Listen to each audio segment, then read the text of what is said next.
Greek mythology is filled with stories of gods and mortals whose fates are shaped by divine will.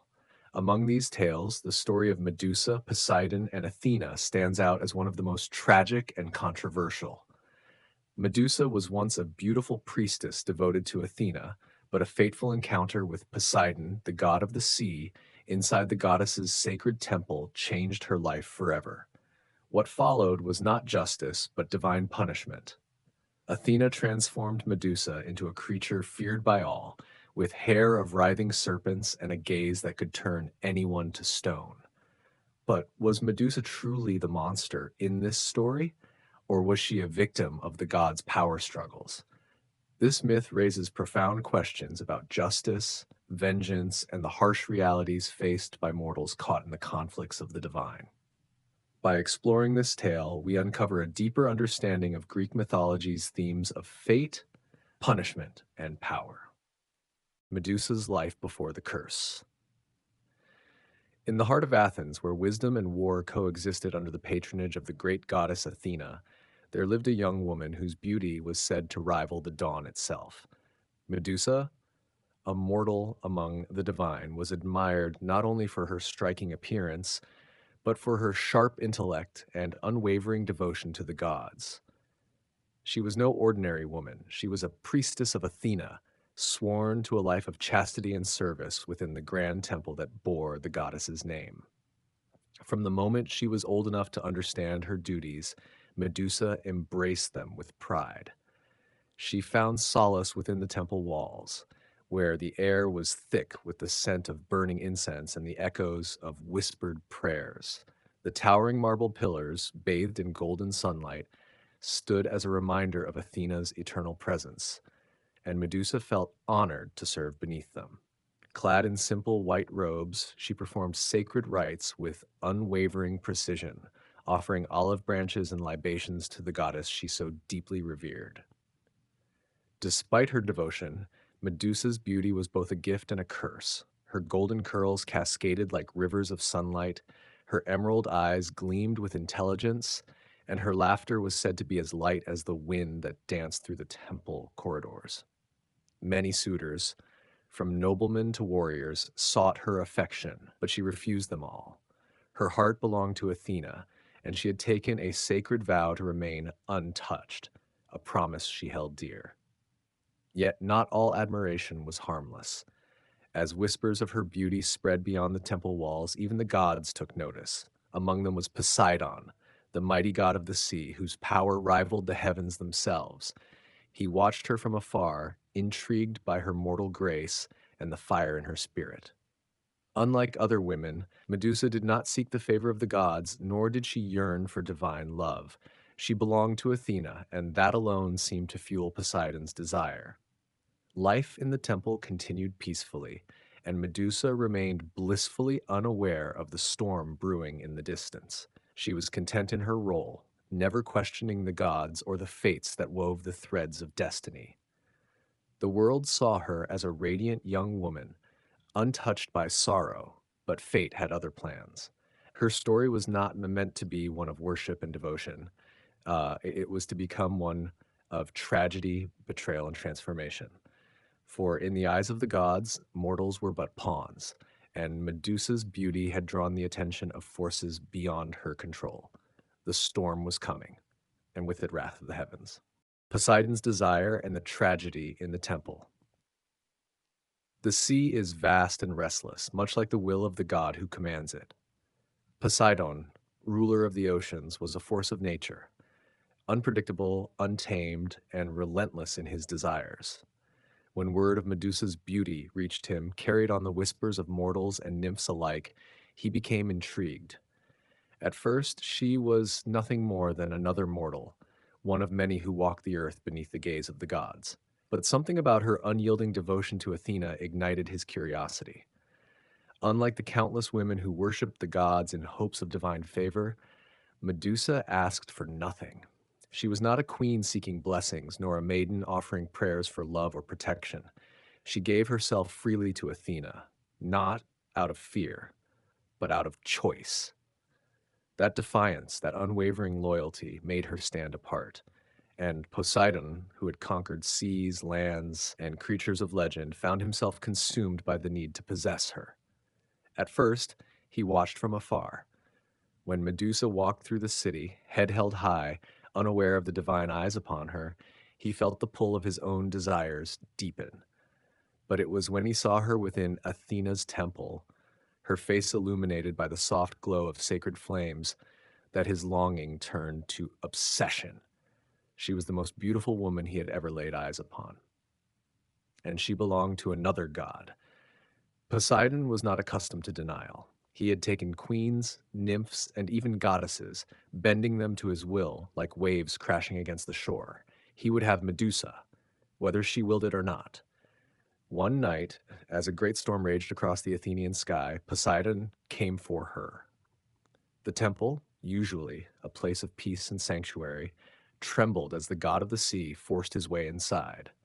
The torches flickered violently high, the shadows danced along the marble columns, and the scent of salt filled the sacred space. Medusa, alone in her prayers, turned at the sudden disturbance, only to find herself face to face with a god whose eyes burned with an ancient hunger. She knew she could not run, she could not fight. The power of mortals was nothing before the will of the divine. She cried out for Athena, her voice breaking against the stone walls, but the goddess did not answer. Perhaps she was watching. Perhaps she had already turned away. The storm outside howled, but inside the temple, Medusa's screams fell silent. By the time the night faded into dawn, the great temple of Athena had been desecrated. The altar, once a place of purity, stood tainted by an act of godly force, and Medusa, the once proud priestess, lay broken upon its steps, her faith shattered like the sacred statues that lined the walls. She had given everything to Athena, her loyalty, her prayers, her very life. And yet the goddess had abandoned her. But Medusa was not yet finished. The gods had played their game, but her fate was not sealed. For soon Athena would come, and with her a punishment unlike any the world had ever seen. Before we continue to the next part of the story, thank you for listening and being a part of this journey through Greek mythology. If you find this video insightful and enjoyable, please like and subscribe to the channel. Your support helps us bring you more fascinating and meaningful content.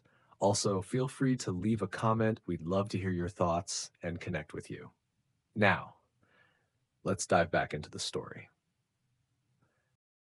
Test 3, Athena's Wrath and the Curse. The temple stood silent in the early morning light. The scent of the sea still lingered, clinging to the marble floors where sacred offerings had once been placed. The golden statue of Athena, towering and unyielding, cast a long shadow over the altar, its gaze seemingly indifferent to the events that had transpired the night before. Medusa lay curled at its base, her body trembling, her spirit shattered. She had called for her goddess. She had begged. But no divine hand had reached down to stop Poseidon. No voice had thundered in her defense. And now her body bore the weight of an unforgivable crime, a crime she had not committed. Then the air grew thick, humming with unseen power. The torches blazed to life, casting an eerie glow across the temple walls. A wind, though no doors had opened, swept through the sacred hall, rustling Medusa's hair. And then she appeared. Athena. The goddess descended in a flash of divine radiance, her bronze armor gleaming, her spear clutched tightly in her hand. She stood tall and unmoving, her expression carved from stone itself. Her storm gray eyes fell upon Medusa, but there was no warmth in them, no pity, no sorrow. Only judgment. Medusa looked up at her, tears streaking her cheeks. Goddess, hear me. I have done nothing wrong. Her voice was raw, desperate, pleading for mercy. Athena stepped forward, her presence suffocating in its sheer power. Nothing wrong? She echoed, her tone sharp as a blade. You have defiled my temple. You have desecrated sacred ground. Medusa flinched, shaking her head. I did not ask for this. Poseidon, he took what was not his to take. Athena's expression remained cold. You have brought shame upon my house. Whether you willed it or not, your presence has sullied what was meant to remain pure. Medusa's heart pounded. This was not justice. This was not the goddess she had worshipped all her life. Where was her wisdom, her fairness? You punish me, and yet you let him walk free? Athena's lips pressed into a thin line. The ways of Olympus are beyond your understanding, mortal. You are weak, and weakness has no place among the divine. Medusa staggered to her feet, anger boiling beneath her grief. Weak? I was faithful, I gave you everything, and you let him. Her voice cracked, but her rage burned bright. You let him do this. The temple shook. Athena raised her hand. The torches blazed brighter, their flames twisting unnaturally. You will suffer no more as a mortal, Medusa. You will suffer as something greater, something terrible, something unworthy of beauty, of love, of the gaze of another. The air around Medusa coiled like a living thing. A deep, unnatural pain clawed at her skull, forcing her to scream as her golden hair twisted and writhed, transforming into serpents that slithered and hissed, their forked tongues flicking at the air. Her smooth skin hardened, her fingers curled, her nails sharpening like claws. The warmth of her body drained, replaced with a cold, unnatural stillness. And her cursed eyes. She clutched her face, but it was too late. She felt the shift in her vision, the dreadful weight of the power Athena had bestowed upon her. She turned, trying to run, trying to plead one last time, but the nearest temple maiden, having awoken to the commotion, met Medusa's gaze. And in an instant, the girl's body froze, her expression locked in eternal terror as her flesh hardened into cold, unyielding stone. Medusa gasped, staggering backward in horror. No, please. But Athena had already turned away. You are banished from this place, Medusa. No man shall look upon you and live. And with that, the goddess was gone, leaving only the shattered remains of a life that had once been full of light, alone, cursed. And with a gaze that turned even the innocent to stone, Medusa fled into the wild. She was no longer a priestess, no longer a woman. She was a monster. Just four. Medusa's exile and transformation into a monster. The night was heavy with silence as Medusa ran, her breath ragged, her heart pounding like war drums against her ribs. The warmth of Athena's temple, the life she had known, was gone, ripped from her in an instant.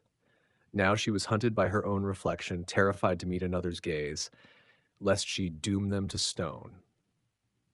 She fled to the edges of the world, past the lands where mortals walked, into the forgotten corners where shadows ruled. The forests whispered as she passed, the animals fled at her scent, and the rivers refused to reflect her image. The gods had cast her out, and so had the earth itself. By the time she reached the shores of the Western Ocean, Medusa was no longer just a woman on the run. She was something else entirely. The transformation had not stopped with her hair of writhing serpents. Her skin had lost its warmth, growing paler, harder, something between flesh and stone. The once graceful hands that had woven garlands for Athena's altar were now tipped with razor-sharp claws. Her limbs ached with unnatural power, and her once melodic voice had turned to something low and serpentine, laced with a whisper of venom. But worst of all were her eyes. She had dared not look at them since the temple. She did not need to. She had seen the proof of her curse in the lifeless statues left in her wake. Every living thing she encountered, birds, deer, even the towering oaks, turned to stone at the slightest glimpse. She was truly alone. For days she wandered, her grief heavier than the gods themselves. She cursed Athena, she cursed Poseidon, she cursed the fates who had spun this cruel thread. But most of all, she cursed herself for being foolish enough to believe in justice. When she could go no further, she found herself at the edge of a vast, desolate island, a place where jagged cliffs met a raging sea. It was here, among the bones of forgotten titans, that she built her home. A cave carved from rock and shadow, a place where neither god nor man would dare follow. But even in exile, the world did not forget her. Whispers of her existence spread like wildfire. Travelers spoke of a monster hidden beyond the edge of the world, a creature with the face of a woman and the power of a god. Some called her a demon, others a curse made flesh. All feared her, and soon the fear turned to hunger. Men came in search of her, hunters, warriors, glory seekers. They wished to slay the beast, to return to their cities with her head as a trophy, but none returned. The caves of her island became a graveyard of stone men, their frozen faces twisted in shock, forever trapped in the moment they had dared to gaze upon her. At first, she wept for them. Then, she stopped weeping. If the world saw her as a monster, then so be it. If the gods had cast her into darkness, she would become its queen. Medusa was no longer a victim. She was vengeance. And soon, the greatest hero of Greece would come for her. 5. The Arrival of Perseus. The night was still when Perseus set foot on the cursed island. No wind stirred, no birds sang. Even the waves that had carried him here seemed to whisper warnings against his mission. Yet the young hero pressed on, his grip firm on the hilt of his blade, his heart steeled by the gods themselves. The path leading inland was littered with statues, warriors frozen in their final moments, shields raised in vain, swords forever caught mid-swing. Their expressions were all the same, terror. Perseus swallowed the weight of their fates pressing against him. These were once great men, fearless hunters, adventurers seeking fame and glory. Now they were nothing but cold echoes of their former selves. The gods had sent him here for a purpose. He would not share their fate. Days earlier, in the halls of King Polydectes, Perseus had stood before the court, his fate sealed by his own arrogance. The king, desiring to rid himself of the young warrior, had demanded a gift worthy of a ruler. And so, without thinking, Perseus had made a bold promise: I shall bring you the head of Medusa. It was a death sentence, but before doubt could take root, divine intervention had come. Athena, the goddess of wisdom, and Hermes, the messenger of the gods, appeared before him. You will need more than courage to defeat her, Perseus. Athena had warned, her eyes as cold as the stone victims Medusa left behind. From them he received the tools to survive: a polished bronze shield, a blade sharp enough to pierce god-forged flesh, and winged sandals to carry him through the skies. With these gifts and the guidance of the Graeae, three ancient sisters who shared a single eye, he had learned the way to Medusa's lair. Now, he stood at its entrance. The cave yawned before him, a mouth of blackness that swallowed all light. Perseus took a deep breath, tightening his grip on the shield. He dared not look ahead. Instead, he raised the polished bronze surface before him, using its reflection to guide his steps. Inside, the air was thick, almost alive. The hissing of unseen serpents echoed around him, slithering, watching. Shadows twisted along the jagged walls. A sense of unease crawled up his spine. This was not just a lair. It was a tomb. And then he saw her. Medusa lay curled upon a bed of stone, her form barely visible in the dim light. The snakes in her hair shifted, sensing him, whispering their warnings. But she did not stir. Perseus hesitated. He had imagined this moment 1,000 times, the battle, the monster lunging at him, the desperate struggle. But here she was, sleeping, vulnerable. She did not look like a monster. She looked human. For a brief moment, doubt flickered in his heart. But then he remembered the king's command, Athena's words, the fate of those she had turned to stone. He raised his blade. It was time. 6. Medusa's legacy and Athena's final act. The moment the blade struck, the cave fell into a silence deeper than death itself. Medusa did not scream. She did not fight. The snakes upon her head gave one final hiss before falling still. Her body crumpled to the cold stone floor, and from her severed neck, something extraordinary happened. From the very essence of her being, two figures emerged: Chrysor, a warrior with a golden blade, and Pegasus, the winged horse destined for the heavens. The cave, once filled with darkness and sorrow, seemed to tremble as if it too mourned her passing. Perseus, breathing heavily, held the severed head by its serpent-filled locks, careful not to meet its lifeless gaze. Even in death, Medusa's power remained, her eyes still cursed to turn any living thing to stone. He wrapped it in the folds of his satchel, his task complete, yet an unsettling weight settled in his chest. Had he slain a monster, or had he murdered a victim? The gods rejoice, but Athena's guilt remains. When Perseus returned, bearing Medusa's head, the world celebrated. Kings and warriors marveled at his bravery, poets sang of his triumph, and the gods honored his victory. But one goddess remained silent. Athena watched from her celestial throne, her expression unreadable.